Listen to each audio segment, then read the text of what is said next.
Oh yeah, the Somalians have it figured out in Columbus. I went to the Walmart on Georgesville to see if I could see people filling their carts or just kind of see what I could see. It's not the way they do it. They've got it figured out way better than that. Every single Somali restaurant has a grocery store right next door or within eyeshot of the restaurant.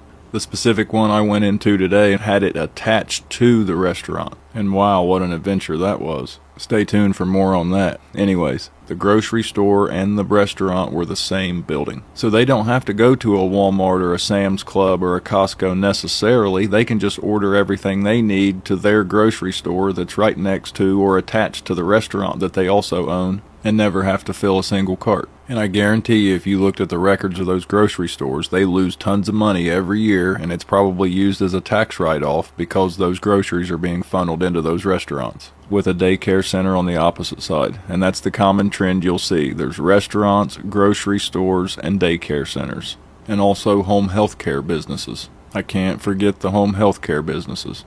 Nakia was absolutely right. And the reason for the daycare centers I found out while I was at Walmart. 3/4 of the workers I saw working in Walmart, especially the cashiers, were Somali women. You gotta figure, if you have 2 or 3 wives that you don't have to claim, these women can go work at Walmart full time for $15 an hour and still qualify for food stamps, as long as they have a couple kids, which you can guarantee you they at least have 2 kids.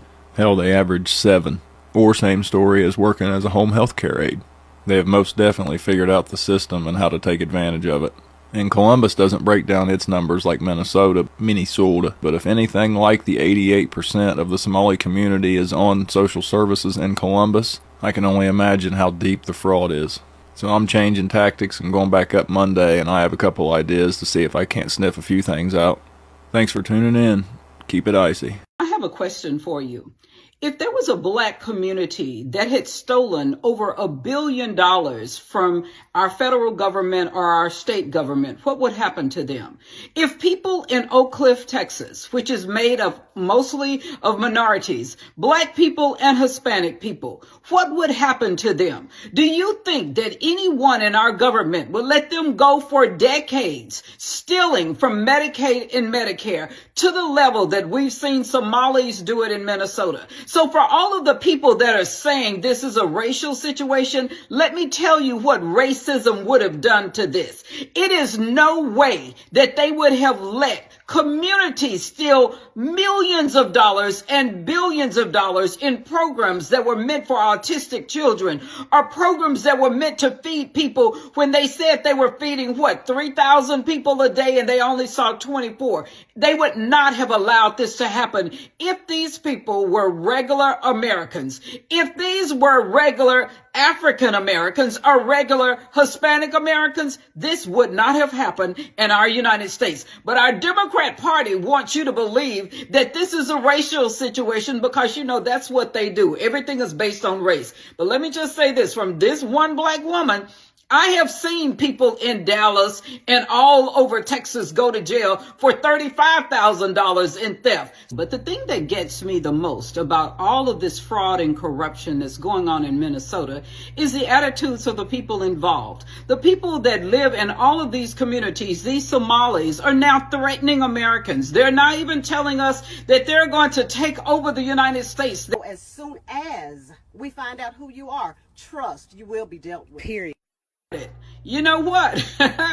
Russia hasn't done that yet. China hasn't done that yet. You were brought here as refugees from a small country that had almost no money. But you want all Americans to be afraid of a community that has taken and stolen from U.S. taxpayers. The Somali community has been engaged in massive, endemic, systematic fraud against the American taxpayer for years. We're going to discover ultimately, and we are in the throes right now of a full-throated, all-hands-on-deck federal investigation, is that the scope, scale, size, and sheer magnitude of the fraud eclipses anybody's worst nightmare. Look, according to official government records, 90% of Somali households with children are on federal welfare. The real number is probably 100% because federal records always undercount. So you're talking about a population that has been imported into Minnesota in which virtually every single member of that population is receiving welfare from the federal government. This could very well end up, Laura, being the greatest financial fraud scandal in American history.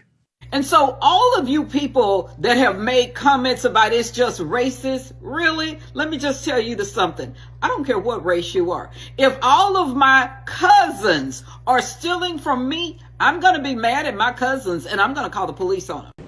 We accept the president's words. They came from a place of anger and disappointment. I'm sure many Americans feel the same way. The president was right to let loose his feelings. It shocked us into understanding the severity of the harm our people caused. These criminals betrayed America's welcoming spirit. The scale of these crimes has stained the reputation of American Somalis. America's freedoms allowed us to build a unique community here in Minnesota. In return, we must promise to weed out any evil living among us. This evil came from within our community. And so, as an honorable community, we take responsibility. We must correct this wrongdoing. The only way to regain the trust of this nation is to root out crime, stay humble, and be forever grateful. That's the premise. So, as honorable Somalis, we are going to take on the responsibility of apologizing to all Americans. We are deeply, deeply sorry. The shame of this will haunt us forever. And hopefully over time you will come to forgive us. Thank you.